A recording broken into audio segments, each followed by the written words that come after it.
I just think overall, disappointed with our defense. This afternoon, we knew that we probably had to have our best defensive effort of the season.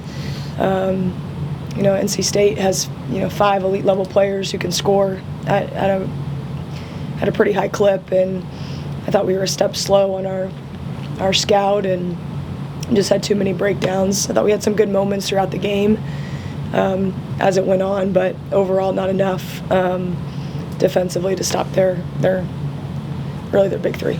Open the floor to questions. Martin. Megan, in that pivotal second quarter, what about their defense and offense made it tough to deal with in that quarter? Yeah, the run was fast and quick, and they went downhill, they went one-on-one. I think the thing is they don't run a ton of complicated stuff, but they're very good at what they do. So the quick ball screens, the one-on-one attacks, that run was huge, and I thought we were back on our heels too much instead of being the aggressor in that moment and different moments throughout the game. What did you notice about how they were defending Baker that made it a tough shooting day for her? Yeah, she got off 16 shots. I thought a few of them were rushed. We tried to move Karis around in different spots, and a couple good looks. Just wasn't her best efficient game today, and that's my job to help her continue to kind of find those easier baskets, maybe get to the free throw line, give her a little bit more space to work. So overall, we'll get back to the drawing board with helping her find those different ways to score. We'll go Thomas and then David. Kylie with 18 rebounds today. What did you like about her? Yeah, I thought Kyla had a really nice game today. I thought she was pretty hungry after the Notre Dame game of just what she wanted to do out there, and her rebounding was tremendous. I thought she had some great defensive plays. Overall, I thought she really improved from our last game to this game, which is a good sign. She always has a great voice and is hungry for us, and hopefully her energy will continue to be contagious. What was your message just to the group about the opportunity to bounce back, after 2 setbacks? Yeah, I think we lost in 2 different ways. I think the Notre Dame loss was disappointing down the stretch and a little bit of our execution within our zone offense, and this was a completely different game. What I just told them in the locker room is we have to really flip the mirror, look at ourselves from coaches to players, and reset ourselves with our effort. We can get better at the basketball part. Maybe it's good to get on the road, head out to the West Coast, and see what we're made of out there. What does this week look like logistically for you guys, and the opportunity to kind of get away from Blacksburg and go play 2 on the road? The opportunity kind of lies in front of you guys. Yeah, the whole rest of the year there's going to be great opportunity. You talk to people about your first West Coast swing. I think my biggest goal for our team is to really dive into ourselves, dive into the effort, dive into our process. And one of the things we've talked about, it's one of our core values, is our relentless growth. And I think even when you're in February, you got to be so hungry to continue to improve on small things. And that's the margin of error as you go play really good teams down the stretch. And I think this team has proven to me that they can do that, and that's my job to reset them and really lock into the small things.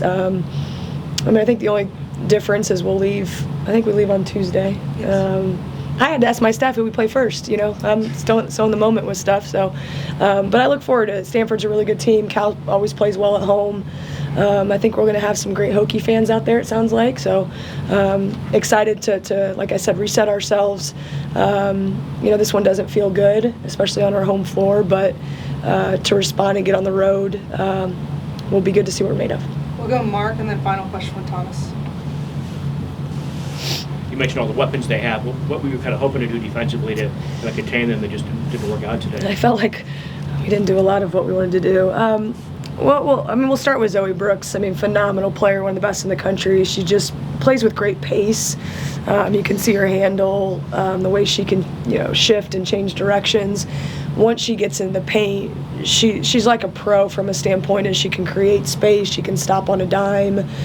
She can go off 1 foot, and you can cave in a little bit with her physicality, but her physicality is also under control, and she has a really good touch to score. And then, man, Pierre, you know, coming over from Vandy, just, again, plays at her own pace. I thought we didn't do what we wanted to do in the beginning of the game. She didn't feel enough pressure on her. Just was very comfortable with her ability to get to her spots. And once she gets to her spot, you know, she can shoot the 15-footer. She can get to her Sigma game. She has a lot in her bag. And so just her efficiency from the field wasn't good enough. And I thought because she got easy stuff early, then some of the difficult ones, you know, she ended up making, which you can live with those a little bit. I thought Kyla had a couple really good possessions on her and she made them, but it's those simple ones where she just cut in front of us and we didn't give her any resistance were the ones that really hurt us. And then I think Zam Jones just made timely baskets. Thought we did overall pretty good job on her. And then late shot clock, you know, even when we made a run in the second half, you know, it's, you know, 5 on the shot clock and she does a little step back, creates space and bangs a 3. And so those were just daggers for us. You gave up 80 points to Notre Dame and 82 tonight. Anything similar there that you need to improve upon defensively or different issues? Yeah, I think that's where we're going to start. I think that's the reset I'm talking about. You know, the will it takes to defend, all 5 people doing it. When we make adjustments, you know, how much better can we get? You know, I think first and foremost, we got to start with that, our rebounding and our hustle and those things, and then we build from that into our offense. All right, final question with Thomas. Coach, even despite the 20-point loss, what are some positive things that you can take away from today's contest? Positives, I guess this was a special day with our Play for Kate game. Just being able to honor those women who have gone through cancer, whether they're fighting and have gotten through it or they've passed. I think about Mel Daly, our player, and her mother who passed away a few years ago. So just to bring awareness, I know it's a big deal for NC State too, with their former coach leading the charge with it. So that's a positive from today, that there is something bigger than a basketball game. And then I would say the second thing is just, I love coaching this team. I love challenging them. I'm excited to get back to work and really dig into the film and see how I can, along with our staff, really improve. I just think that relentless growth of trying to get better, you know, heal up a little bit and then move on. All right, thank you guys. Thanks, guys.